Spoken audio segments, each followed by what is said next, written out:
Est-ce que c'est lancé l'enregistrement? Démarrer l'enregistrement. Voilà. Voilà. Donc voilà. On est maintenant en enregistrement. Voilà. Donc, l'outil que je propose pour gérer la cartographie des équipements, leur inventaire et le plan de maintenance peut être accédé depuis le portail SIG géographique Géosphère. Dans le portail géographique, on clique sur thématique, eau potable. Oui. Ici, dans eau potable, nous avons actuellement accès à plusieurs rubriques. La rubrique projet, la rubrique écoute et fuite, réseau et défense incendie. La rubrique qui va nous intéresser est la rubrique réseau. Okay.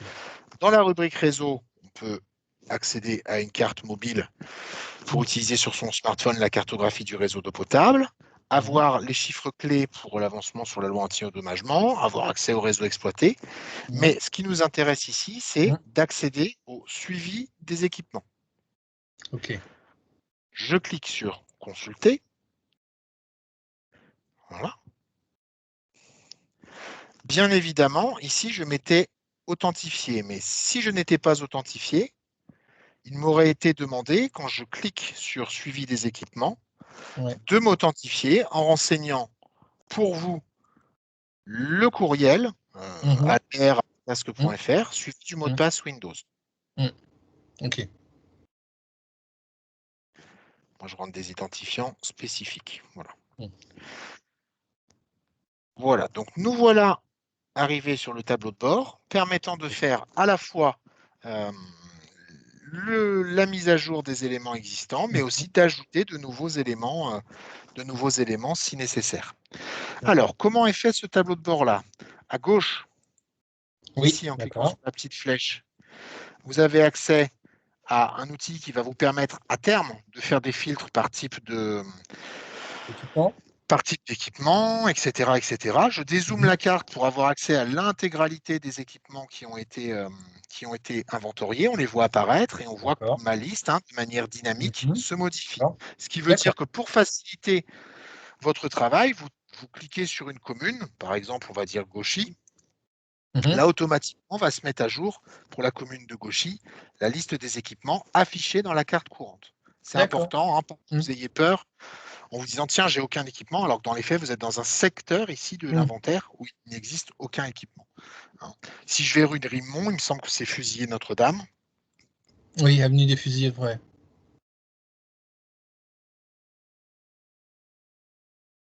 Voilà.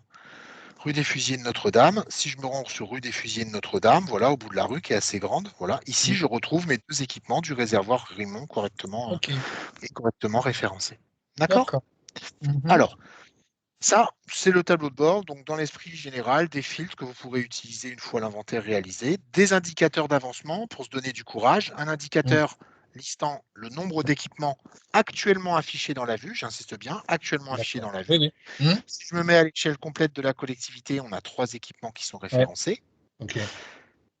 Ici, vous avez l'avancement en fonction d'un chiffre qui a été fourni aux alentours des 200 équipements actuellement en maintenance. D'accord? Ok.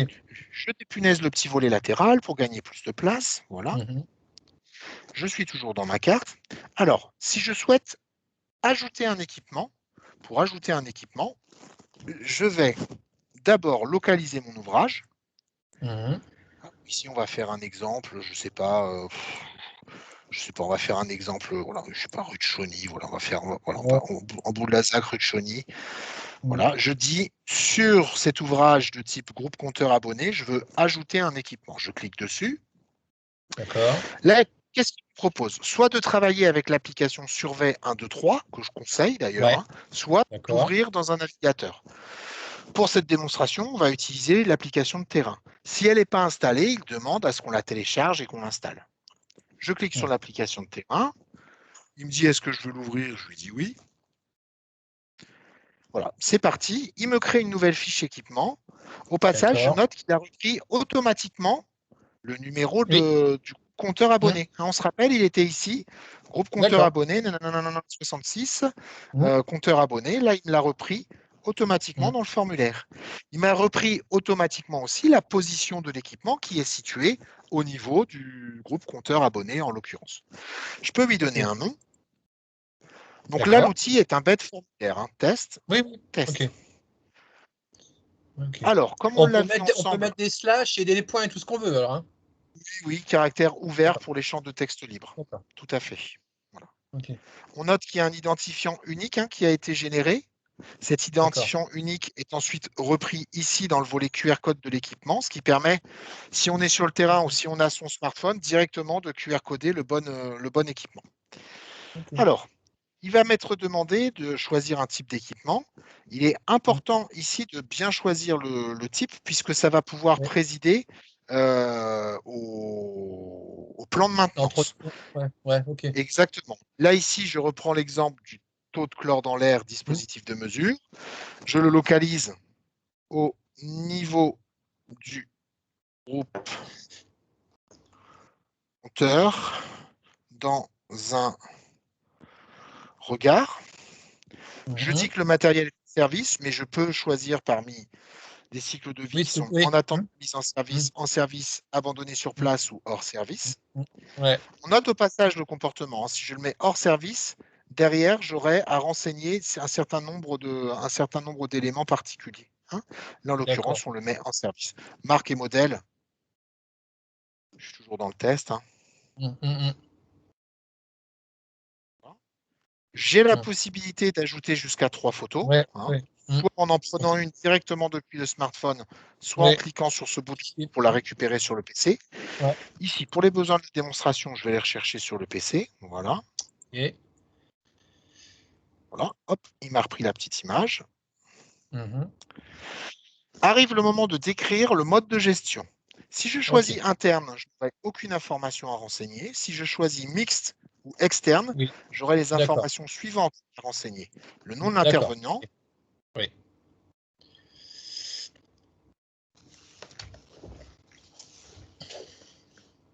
Voilà. Le courriel de l'intervenant.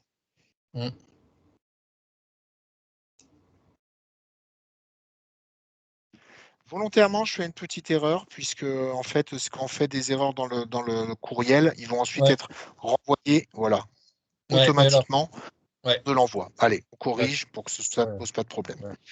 Une fois que j'ai renseigné ces éléments correctement, je pourrais par la suite, depuis le terrain, envoyer un mail ou envoyer aussi un téléphone. J'en ai mis un peu trop. Voilà, numéro de téléphone. Voilà. Donc, je vérifie mon numéro de téléphone. Il est bien renseigné puisque là, j'ai juste la maintenance maintenant à faire.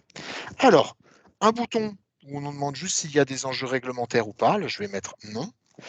Une date de mise en service de l'ouvrage. Admettons qu'il ait été mis en place en décembre 2017. La date de dernière maintenance, elle aurait eu lieu peut-être un an après, c'est-à-dire en décembre 2018.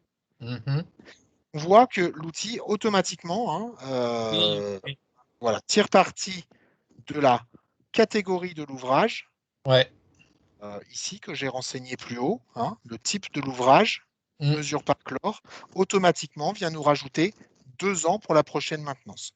Si j'avais voulu piloter moi-même les règles de saisie, je cliquais sur le bouton oui et je renseignais moi-même le reste pour la prochaine maintenance à réaliser. D'accord ? Oui, parce qu'on peut prévoir une date de maintenance et puis elle peut être reculée.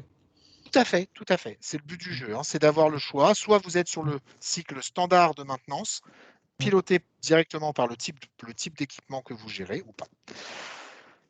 On a le volet gestion, on n'en parle pas aujourd'hui. Voilà. Pour envoyer cet élément-là, il suffit de cliquer sur envoyer et automatiquement, dans le tableau de bord, un nouvel équipement va être inventorié. Alors, on ne va pas le faire, c'est évidemment une donnée de il est envoyé test. Alors, je vais envoyer la donnée test. Allez, c'est parti, je l'envoie directement. Voilà.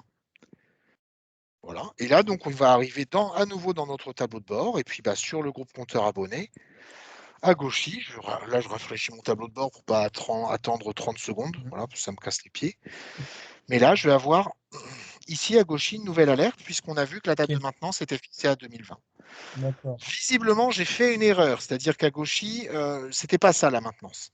L'outil va permettre ici, en cliquant sur l'ouvrage, de zoomer dessus, le faire clignoter en violet, de consulter également sa fiche.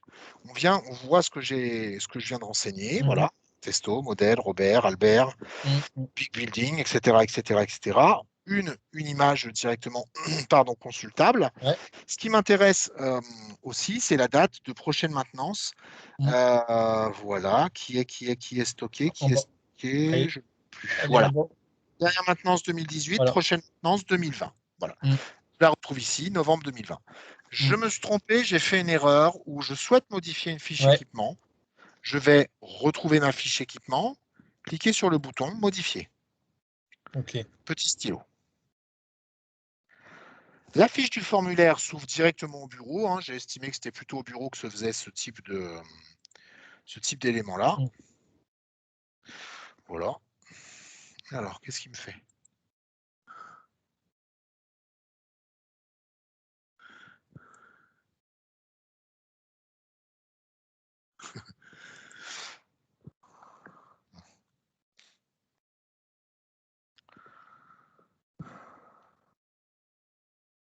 Je vais leur prendre du survey. Je ne sais pas d'où vient ce petit message. Ouais. Je vais le retrouver dans le formulaire équipement. Boîte de réception actualisée. Dispositif de chlore. Je le mets à jour. Voilà. Et puis là, je vais modifier justement ma maintenance, puisque c'était pas pour 2020, c'était pour un peu plus tard. Je crée une règle spécifique de maintenance. Voilà, je la mets à 5 ans en 2023 et j'envoie directement ma mise à jour. Pour envoyer le clic là, c'est où? Parce que je ne vois pas. Alors, je réactualise, on va le changer. Hein. Donc, je sélectionne dans Survey mon ouvrage, je fais mettre à jour. Et là, donc, je vais changer ma date de maintenance tout en bas. Hein, contrôle réglementaire, je fais par exemple dans 7 ans. Automatiquement, il l'a rechangé ici. Et ensuite, je clique ici pour envoyer ma mise à jour. Ah, d'accord, ok. Envoyer maintenant, comme j'enverrai un courriel. C'est le même principe. Voilà. Et là, donc, hop, quand j'arrive ici, quand je vais revoir ma fameuse carte, j'ai une alerte visuelle qui ne va pas s'afficher, c'est celle de Gauchy, puisque là, en l'occurrence, à Gauchy, j'ai reporté à l'échéance de novembre 2025 le plan de maintenance. Je retrouve cet ouvrage en plan de maintenance si, par exemple, je reviens ici sur 2025. Je ne sélectionne que le mois de 2025 dans mon plan de maintenance, et ici, il m'affiche uniquement ma donnée test, qui est celle de 2025. Si j'avais sélectionné celle pour 2026, par exemple, il me ressortait le débitmètre de Rimont sur ce sujet-là. Voilà. Donc voilà, on a vu comment on pouvait donc mettre à jour un élément, en ajouter un. On a vu un petit peu le tableau de bord, son mode de fonctionnement. Le QR code permet de faire la mise à jour directement depuis Survey en flashant le QR code. Ici, je sélectionne l'ouvrage, mon QR code s'est mis à jour automatiquement et quand je vais le scanner avec mon smartphone, automatiquement, je vais pouvoir mettre à jour cette fiche-là et pas une autre. Un petit menu a été créé pour accéder aux données sources. Ce menu se trouve ici en haut à droite. Je clique sur données sources. Voilà. Super. Et une fois que j'ai cliqué sur les données sources, je vois la cartographie de mes équipements arriver. Je vais sélectionner l'équipement qui m'intéresse. Il me reste à cliquer sur imprimer pour imprimer l'équipement dans une fiche standard. Voilà. Je clique sur le bouton imprimer, j'imprime. Si je souhaite extraire les données Excel, je vais cliquer sur exporter Excel. Voilà, et là, l'exportation, on le voit ici, il y a un petit bouton qui tourne. L'exportation est en train de se générer. Je vais exporter mes trois éléments directement sur mon PC. Voilà, ici, le document est directement stocké dans mes téléchargements. Je clique dessus et que vois-je? De mes yeux ébahis, je vois ce que je viens de saisir, y compris ma donnée test. Ma donnée test ici. Voilà. C'est tout ce qu'il y a à savoir sur cet outil-là. Je coupe la démonstration ici, Thierry, je coupe l'enregistrement. Voilà. En espérant que ça te sera utile pour la suite. Ouais, alors.